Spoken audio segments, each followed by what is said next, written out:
Welcome back to our deep dive. Today, well, there's always something happening in Washington, isn't there? That's for sure. What's caught your eye? There's this bill. It just got through the House on April 10th. It's all about proving you're a U.S. citizen to register for federal elections. Ah, yes, the Save E Act. That's the one. Passed 220 to 208, I believe. Right, 22208. And interesting, 4 Democrats actually voted for it. They did. The core argument from supporters, House Speaker Mike Johnson framed it this way, is about election integrity. Making sure only citizens vote in federal races. Exactly. That's the stated goal, to sort of tighten things up. Okay, but there's got to be pushback, right? What are the main concerns? Oh, absolutely. A lot of concern, actually. Critics are worried it, disenfranchise millions. Aliens, how so? By creating extra hurdles. Hurdles that they argue are unnecessary for people who are already eligible to vote. Because, non-citizens aren't allowed to vote in federal elections now, are they? No, that's already illegal. And experts generally agree that instances of non-citizens actually voting are, extremely rare. So if it's rare, what's the big push? Is there more to the bill than just the registration part? Good point. Yes, it also includes measures to try and remove non-citizens who might currently be on federal voter rolls. I see. So tightening the entry point and cleaning the existing lists. That seems to be the idea behind it.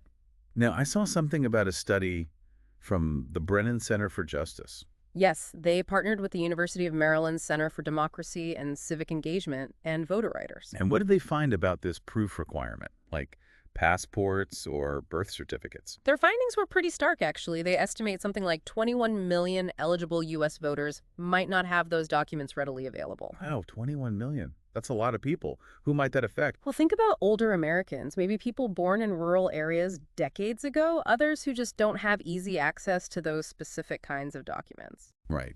That makes sense. I think Sean Morales-Doyle from Brennan called it a solution in search of a problem. He did. His point was that it could potentially block millions of legitimate voters from participating. And this isn't happening in isolation, is it? You mentioned broader trends.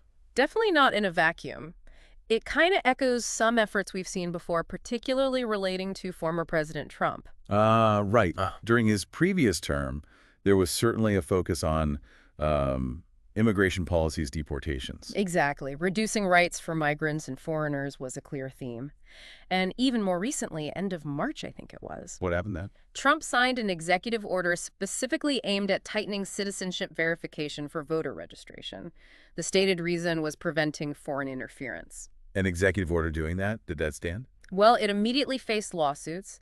Democratic groups, nonpartisan organizations too, arguing it was an overreach, trying to change election rules unilaterally. So it feels like this House bill, the Save E Act, is maybe part of that same political current.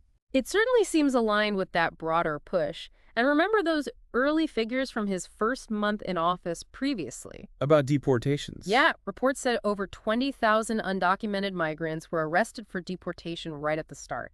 It shows the intensity of that focus. Okay, so this Save E Act passed the House. What happens now? Does it have a shot in the Senate? That's the big question mark. Republicans hold the Senate majority, but it's narrow. They'd likely need some Democratic support to overcome procedural hurdles. Has something like this been tried before? A previous version did pass the House once before, but it died in the Senate, which was Democrat-controlled at the time. So its future now is, uncertain. It really highlights that constant tension, doesn't it? Between wanting secure elections and ensuring access for everyone eligible. It absolutely does. How do you balance those two goals? And what does secure really mean in this context? And you think about those 21 million people from the study. What happens to them if this becomes law?